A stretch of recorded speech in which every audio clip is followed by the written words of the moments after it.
Bismillahirrahmanirrahim. Assalamualaikum warahmatullahi wabarakatuh. Alhamdulillahirabbil alamin wa bihi nasta'in ala umuri dunya waddin wassalatu wassalamu ala asrofil anbiya'i wal mursalin wa ala alihi washabihi ajma'in, amma ba'd. Sebelumnya saya mengucapkan terima kasih kepada Bapak Dr.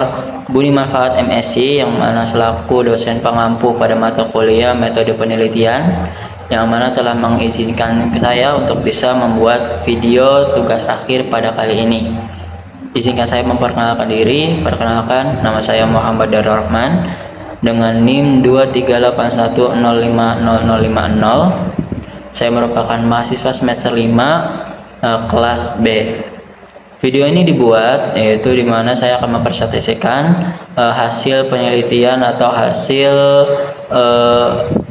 literasi saya, yaitu terkait dengan pembentukan proposal, di mana judul dari penelitian ini adalah hubungan komunikasi matematis dan kecemasan siswa, di mana penelitian ini disusun sebagai tugas akhir mata kuliah metode penelitian pada program studi Tadris Matematika Fakultas Ilmu Tarbiyah dan Keguruan UIN Sybar Syekh Nurjati Cirebon, yang mana fokus utama pada penelitian ini adalah mengkaji bagaimana hubungan antara kemampuan komunikasi matematika siswa atau komunikasi matematis siswa dengan tingkat kecemasan siswa dalam pembelajaran matematika.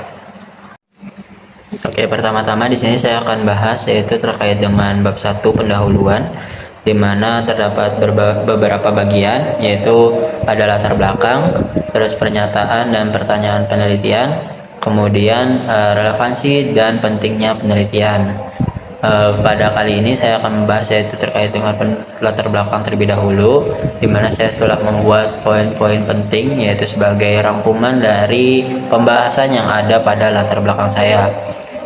Poin pertama yaitu terkait dengan matematika fundamental, di mana matematika merupakan mata pelajaran fundamental yang berperan penting dalam mengembangkan kemampuan berpikir logis, kritis, dan juga sistematis, yang mana hal ini sangatlah dibutuhkan dan sangatlah penting dalam menghadapi tantangan abad ke-21.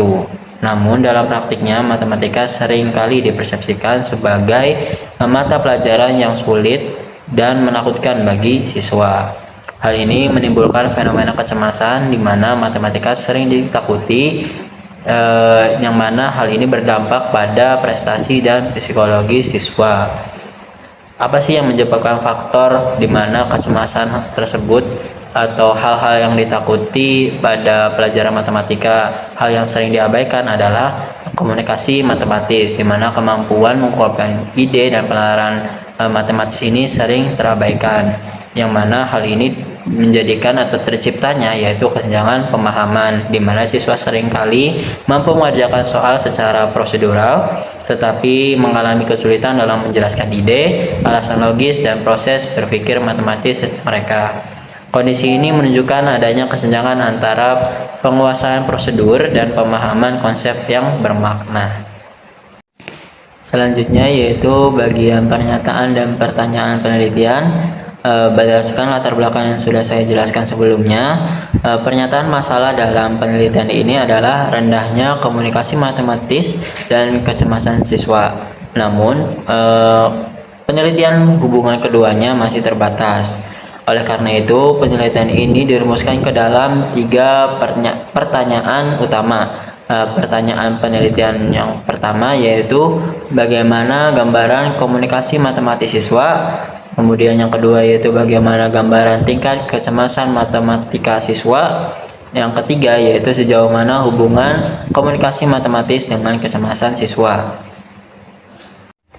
Oke, bagian selanjutnya yaitu relevansi dan pentingnya penelitian, di mana di sini saya juga sudah membuat yaitu poin-poin utama yang mana yang sudah saya bahas dalam relevansi dan pentingnya penelitian ini.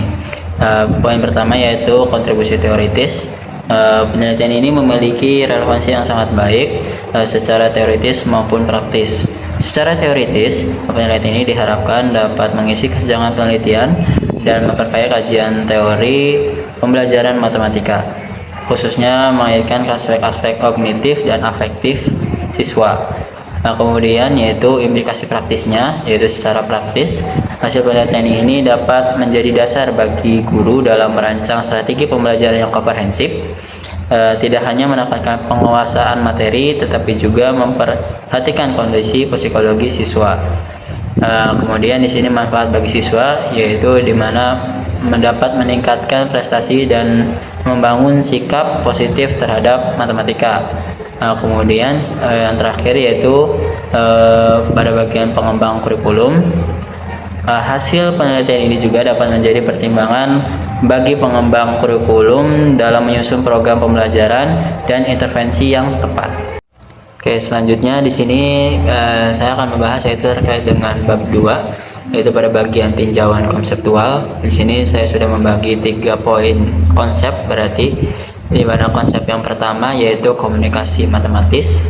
Di sini saya mengutip dari NCTM pada tahun 2000, di mana menurut NCTM komunikasi matematis merupakan kemampuan mengekspresikan ide matematis secara lisan maupun tulisan, di mana matematika dipandang sebagai bahasa, sehingga pembelajaran matematika merupakan aktivitas sosial yang melibatkan proses komunikasi.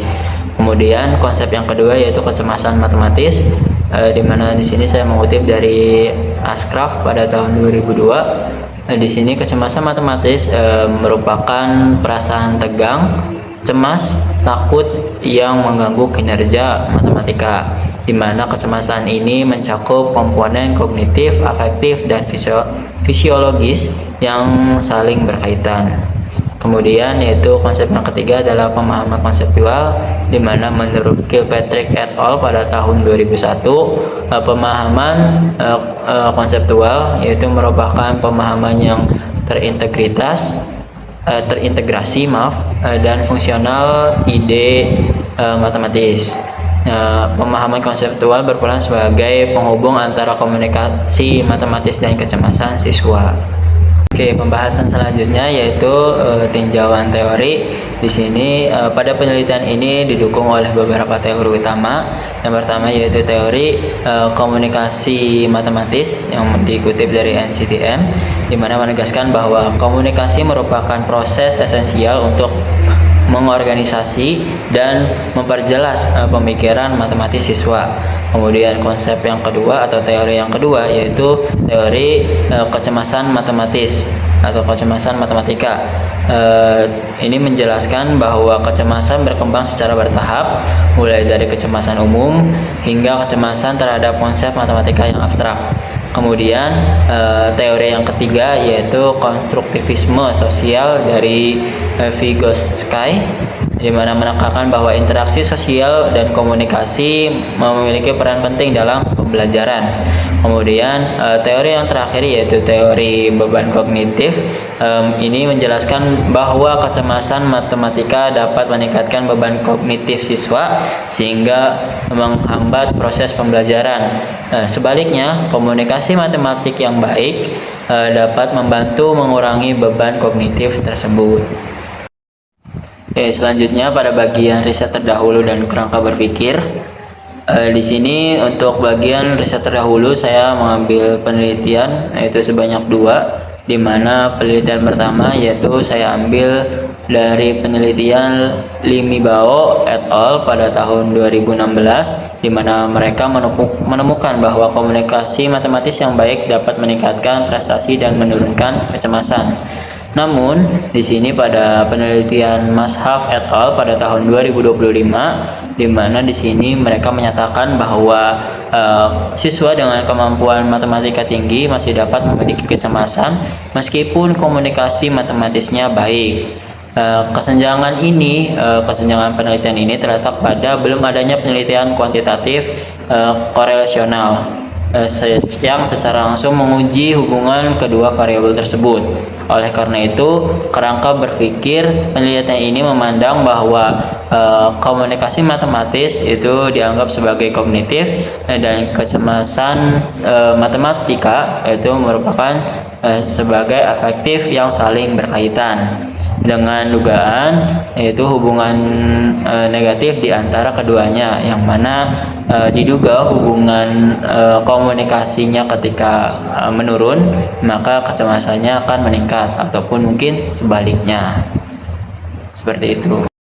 Oke, selanjutnya yaitu bab 3. Pada bagian metode penelitian, di sini saya juga sudah merangkum poin-poinnya. Yang pertama yaitu desain penelitian. Penelitian ini menggunakan pendekatan kuantitatif dengan desain korelasional.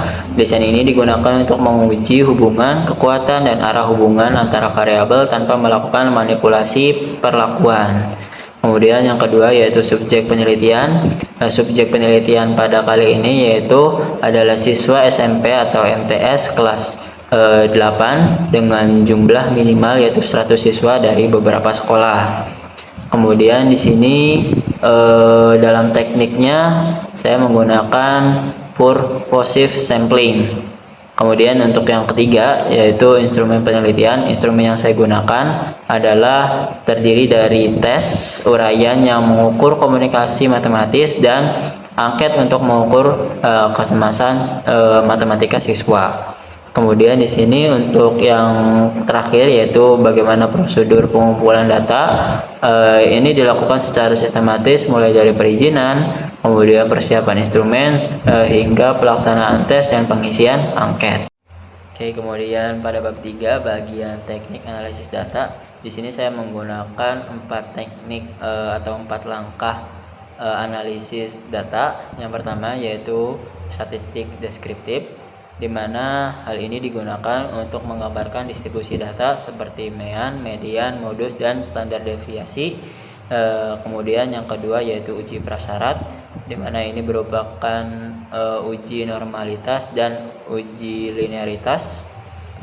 Yaitu yang ketiga yaitu kemudian uji hipotesis, di mana dilakukan untuk hal ini dilakukan yaitu menggunakan Person dan Spearman. Hal ini tergantung dalam terpenuhinya asumsi statistiknya. Kemudian yang terakhir yaitu interpretasi hasil, di mana interpretasi ini berdasarkan koefisien korelasi, signifikansi, serta kriteria kekuatan hubungan menurut Cohen.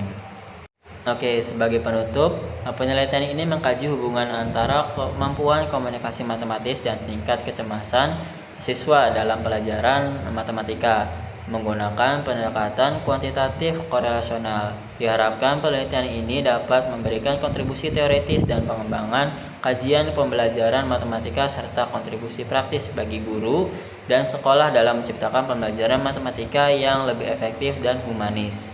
Terima kasih atas perhatiannya. Kurang-kurangnya mohon maaf. Wassalamualaikum warahmatullahi wabarakatuh.